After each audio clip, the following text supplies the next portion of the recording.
Drop it.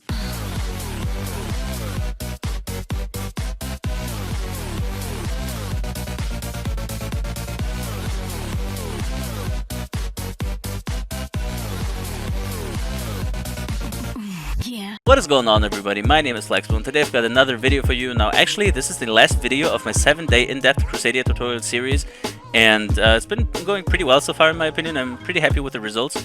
And in today's video, as I've done also for the going first variants, I thought I might give you some insights on what kind of things you might have to consider when building a going second Crusadia deck, and just to pretty much give it the entire series a finishing touch. And now without further ado, let's hop right in.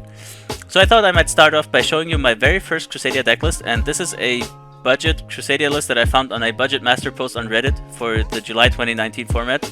So it's completely net decked. I haven't come up with the ratios myself, though they make sense. Playing the maximum amount of Crusadias right here. Well, not like really, because you're playing 2 Arborias and 1 reinforcement of the army, so you could play an additional one, but you're also playing a Crown, so you're at 16 again, so it doesn't make sense. Also, you're playing 7 Mech Knights, so pretty much free extenders, which are also pretty dope going second. And then you're playing 9 Kaijus with 3 Slumbers, you're playing 1 Crusadia spell each, and then 3 Pot of Desires. Extra deck's pretty standard, you're playing pretty much the maximum amount of Crusadias required. Or I kind of want to say even possible. Avermax is not in here because right now Avermax is at like €1.50 a copy or €2 a copy or whatever, due to his reprints. But back then, I think Avermax was at like 15 to 20 euros a copy, so he was pretty much as expensive as most of the entire deck together. And then the 2 Mech Knight extra deck monsters, Nightmare, Cerberus, and Phoenix, and then some generic Link and extra deck monsters or Xyz monsters. Those 2 specifically, they could technically, with their effects, help you OTK, but the setup required for both of them to help you OTK is way more convoluted than need be for a Crusadia OTK to happen. So, and then Cerberus and Phoenix, of course, going second, just very powerful tools to remove certain monsters or spell and trap cards. So definitely not a wrong choice. However, I've never once gone into any of those because I didn't really feel the necessity. But of course, they're always going to be powerful removal tools, generic removal tools especially, so it might not be a bad call to keep them in. And then the Mech Knight monsters I've also never really used, but they're interesting to have in the extra deck, I guess. Just if you want to play more around the Mech Knights, maybe you're even trying to play more Mech Knights or a Mech Knight heavier deck, then you can definitely keep them in. But personally, other than these, I think 8 cards. The extra deck is pretty random. And then, what is there to say about this? Now, one important thing I want to say is that Pot of Desires is a very good card for Crusadia decks going second, because you're playing 16 Crusadias. Banishing 10 cards from the top of your deck shouldn't really hurt you at all. But the only things I can really say about this is, especially if you're going first in Crusadias, you can realistically not play Pot of Desires. There are too many combo requirements, like engine requirements, the 0 Day, the Gamma Seal. Even though you're playing 4 copies of Waterfront, even that might be a little risky in that regard, but also you're playing maybe the Crawler, the Vanguards, like one-offs like that you can't or you shouldn't really banish. So playing Pot of Desires is way too risky in my opinion. But going second, if you look at this list, you're playing 16 Crusadias, you're playing 9 Kaijus, even you could say 12 with the interrupted Kaiju Slumber, and then 7 Mech Knights, so extenders. And realistically, those 2, if you banish them, it doesn't really matter. So Pot of Desires is a perfect inclusion right here. Starting off with 8 cards in hand, if it goes through, is insane. And the only thing that you should keep in mind, however, is if you're building a going second Crusadia deck and you want to play Pot of Desires, you have to take into consideration the ratios of your other cards. Because I also see other people play, for example, 4 Kaijus in their main deck. And then if you're playing Pot of Desires in addition to that, you might banish your Kaijus and then not be able to remove one of your opponent's monsters. So if you choose to play Pot of Desires, I would definitely try and keep the ratios of the other cards you are required for your OTK combo, basically, to have high enough counts of, so you don't pretty much risk banishing all of your Kaijus or whatever. So that's one important thing, but other than that, this list is pretty standard. There's nothing much to say about it. Also, another thing about Crusadia going second is many people say that going second might actually be more expensive, though that's only if you want to play things like hand traps, especially the more expensive ones. But if you're trying to go like budget and go to the very minimum that you're required for a going first and a going second deck, I think going second is actually cheaper. I think the most expensive card in the entire deck is Kaiju Slumber, and it's not even like an actual requirement. You could also play something like Dark Roll or Raigeki or whatever. And so this is a pretty cheap and pretty solid list. Then in terms of the side deck, of course, since you don't have any going first place whatsoever in this deck list specifically, there are also cards like Artifact Sanctum with the Artifact Scythe that you could do on your opponent's turn to lock him out. There's also cards like Summon Limit or Different Dimension Grunts, which can on their own pretty much stun your opponent if activated in the right moment. Especially Summon Limit is what I'm talking about here. Then there's also something like Anti-Spell Fragrance, which means your opponent can't blow you out with any huge back row cards, for example. Also Super Poly, I've talked about this in an earlier video. Since your extra deck is extremely loose, and in this case, for example, you could easily take out 7 cards from your extra deck, and then if you really need it, you can put in 7 Super Poly targets. So Super Poly is really free in Crusadias. Then there's also Hate Nate, which is a extremely strong card against back row decks, specifically going second. So if you need a tool against back row decks, if your best friends play back row, whatever, and there's definitely a powerful card, and then just some generic back row removal. So this is just some ideas that you can put in instead. And then the next idea I had in mind is which I call War Crime Crusadias, because if you don't know what the idea behind the War Crime decks is pretty much that those are decks that where the main engine that you need for the game plan to succeed. So in Crusadias, it would be having 2 Crusadias in your opening hand and then performing the OTK combo with Equimax and the field spell to pretty much beat over any of your opponent's monsters. That only requires, technically, 15 monsters, all of the Crusadia monsters in your main deck, right? Or 16 if you want to count the reinforcement, and 17 if you want to count the field spell. So 17 cards is all that it requires for your entire deck to work, basically. And then you have 23 slots open in your deck to do whatever you want with them. And there are similar engines to that. So Zodiac, for example, also only requires like 10 to 15 cards. I think Sky Striker also in a similar vein. So there are many engines that are extremely powerful and very small. And then you just take the engines and splash in like 12 to 15 hand traps inside the deck. Which means that you will always have access to your combo with the same consistency, but at the same time you will, in a similar consistency, have access to many hand traps that can blow at your opponent on their turn even before you get the chance to play a 3-Plot of Desires alongside it, for example, some board wipes. That's pretty much the idea of a War Crime deck, so that's also definitely a thing you can do with Crusadias. Keep in mind, however, that this might be a little expensive, especially if you're choosing the better hand traps. So like Impermanence, for example, is 20 euros a copy approximately. Nibiru is still like 5 euros a copy from the Maximum Gold reprint. Ash is also kind of expensive. So I want to say the hand traps are pretty much as expensive in total. Like for example an entire budget Crusadia deck. Keep that in mind. But it's definitely one idea that can work for sure. And the extra deck, I haven't really changed it because the extra deck doesn't matter in this case, even less than it does in other budget Crusadia going second decks, because there's there's nothing else that you can really do with the 15 Crusadia monsters other than climbing into an Equimax. You could put in an Evermax here, but you know, also there are 6 Kaijus right here, 2 Slumbers, 3 Desires, so that's also one way to build Crusadias going second. The only difference really here compared to a regular, like I want to say pure Crusadia going second deck, is that you can side deck even more hand traps. So for example Phantasme, which is a very good hand trap in Crusadia going second.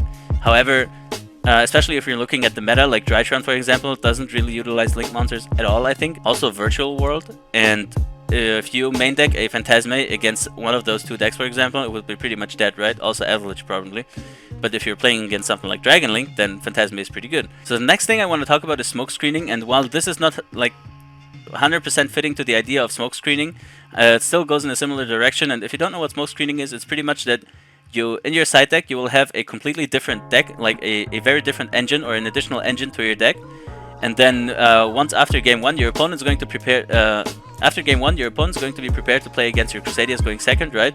And for example, he will then make you go first because he thinks you want to go second, or he sides in specific cards because he thinks you're playing Crusadias. But then after your side deck, you side in the different engine or that additional engine, and then your game plan is going to be entirely different. Your opponent won't know how to react because he was expecting you to play going second Crusadias, but then after side decking because you smoke screen, that's pretty much where the metaphor comes from. He doesn't know pretty much what's happening anymore. So back then it was very popular with things like ABCs because the engine was very small, and then there's like another deck, I forgot which one exactly. Then you would swap out the ABC cards for the other cards and vice versa, depending on whether you're going first or second and what kind of decks you were playing. And the opponents didn't really know how to handle that. And so you could do a similar thing with Crusadias if you wanted to stay pure. Of course, you could do it with different engines as well. Especially if you look at the War Crime versions, you could for example, play an entire Zodiac core in your side deck and then swap out the Crusadia core for the Zodiac core and still play those hand traps and stuff. But you could also play a going second variant here. So I have 6 or 7 kaijus in the main deck. I play something like Forbidden Chalice, Mind Control, Red Reboot, Pancratops, so very generic going second staples.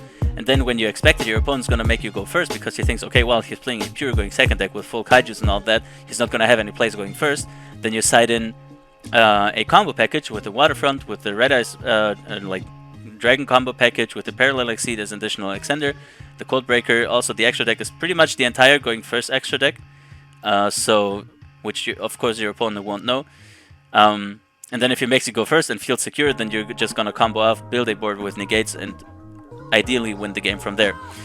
Another thing you could do is maybe even side deck the extra deck cards. I haven't done that right now. The thing is, especially with decks that are natively made to go second, mind games become a pretty big deal because your opponent's then gonna make you go first, or like you have to think while side decking. Is your opponent gonna make me go first? Because he will think that I want to go second, then he might think that if he makes me go first, I might have worse chances. But at the same time, he might want you to think that, and then he'll make you go second anyway. So you side in your going first cards, and they're gonna be dead in your hand, right? If I had extra deck monsters in my side deck, specifically for going first, my opponent sees me going first, and then afterwards he sees me siding in extra deck monsters, he might actually get the idea that I've sided in cards for going first right now, so he might make me go second in order for me to not be able to perform the combo or whatever. That's basically the main reason why I don't like siding extra deck cards. Is I just feel like it gives off a little too much information to the opponent. But you could still do that if you really wanted to play some other like generic extra deck removal cards in your side deck for going your extra deck for going second. And now the last idea I really want to talk about, and this is pretty much a very interesting one, is where you don't go like you're planning on going second for sure. Like this is pretty much a blind second strategy, except you're not playing a regular going second build with many kaijus and trying to break your opponent's board. The regular way, at least. One way of doing this, of course, keep in mind that those deck lists that I've shown you are not like the absolute best deck lists for their respective like purposes, I guess. It's rather just sample deck lists that I'm using to try and explain the concepts behind them as best as possible. And so in this list specifically, what I'm trying to tell you guys is that you could also, if you look at the deck list, it's pretty much the exact same list as my going first list. I'm even playing Crusadia Crawler and Vanguard and the Dragon package and all that. So this is my exact combo list, except I've taken out some of the cards like Pot of Avarice, for Dark Rule no more, Forbidden Droplet. Of course, Forbidden Droplet is an extremely expensive card. I personally don't own one, and I won't own one for at least 2 years probably, unless they're reprinted it like 5 times, that it gets extremely cheap. But also Forbidden Chalice, so there are definitely cards you can play. And the goal of this deck is pretty much, especially since with the field spell you can attack every one of your opponent's monsters each, the game plan moves on from trying to break your opponent's board and OTKing them to building a board yourself. So pretty much you're stunning your opponent, you're playing your own going first variant of Crusadias, and then instead of ending your turn after building your negates, you attack every one of your opponent's monsters with the Equimix, which personally I'm always trying to have in the end because of he's a very oppressive boss monster. And in addition to that, you can also clear your opponent's board with it, right? Because for example, if you activate Dark Rule no more, yes, your opponent won't take any damage, so you're not gonna OTK, but you can still Dark Rule no more your opponent's board and then attack over every monster, which means that his entire resources are gonna go to the graveyard. And even after that, like because you haven't won due to the Dark Rule no more, you will have 4 negates on board, for example, and that's should be in most cases more than enough to stop your opponent from playing after he has lost most of his resources. And if you're going second, for example, against a back row deck, which is not going to be affected by things like Dark Rule no more, there are also cards you can play against that. So Hey Trunate, for example, is going to return all set spell and trap cards on the field to the hand. And also there's Anti-Magic Arrows, which is pretty much a Dark Rule no more for back row decks, because at the start of the battle phase, for the rest of this turn, after the card is activated, neither player can activate spell or trap cards or their effects. The other player can activate cards or effects and respond to this card's activation. So it's pretty much a Dark Rule no more, except for back row decks, meaning if your opponent sets 5 and passes, or sets 5 summons a monster and passes, you go to battle phase, activate Anti-Magic Arrows, and then you can perform the combo. Especially if you watch one of my combo tutorial videos that I've uploaded this week, Codebreaker Virus Berserker can, when he's summoned, destroy three back row cards basically, and also the Wrestleiger can destroy 2 cards, or up to 2 cards I want to say, on the field. So you can pretty much activate Anti-Magic Arrows, go into main phase 2, perform your entire combo, destroy 4 to 5 back row cards from your opponent's field, and then still go into an Equimix with possibly even a negate or 2, right? There are definitely ways to go about it, and you don't have to even though it's very easy and it's a very cheap way as well of playing going second Crusadias by just putting in a lot of kaijus and extenders and stuff.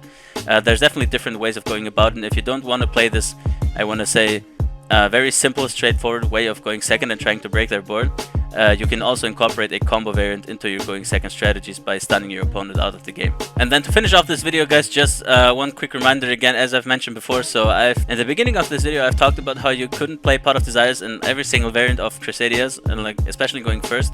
And if you're trying to play this going second variant, where you basically play a combo variant, except you try to stun your opponent's board and then break it by attacking with Equimex, for example. Even in this case, for example, because of all the one-offs you're playing here, the Codebreaker, the Gamma Seal, which of course the Gamma Seal on the Waterfront isn't a necessity, and even more so if you're playing the Crusadia Revival Field spell, which means that at one point you would have to sacrifice your Waterfront, for example. But even so, you're playing the Red Ice Darkness Metal Dragon, you're playing the Codebreaker Zero Day, along those lines, you're playing also the traps and stuff, so there's definitely things to keep in mind on whether you should play Pot of Desires or not. Another thing is that if your friends, for example, or if your local meta at your local Yu-Gi-Oh shop is very back row heavy, then you definitely need to consider it, because Crusadia as a going second deck, basically, especially with all the kaijus, is very anti-combo oriented. So if your friends play many back row decks, the kaijus are not necessarily going to help you a lot, because they're still going to have their spell and trap cards. So you have to take that into consideration when building your deck, because Forbidden Chalice might not be super helpful. Then maybe you want to play additional back row removals. You might want to play 3 Cosmic Cyclone, 3 Twin Twisters.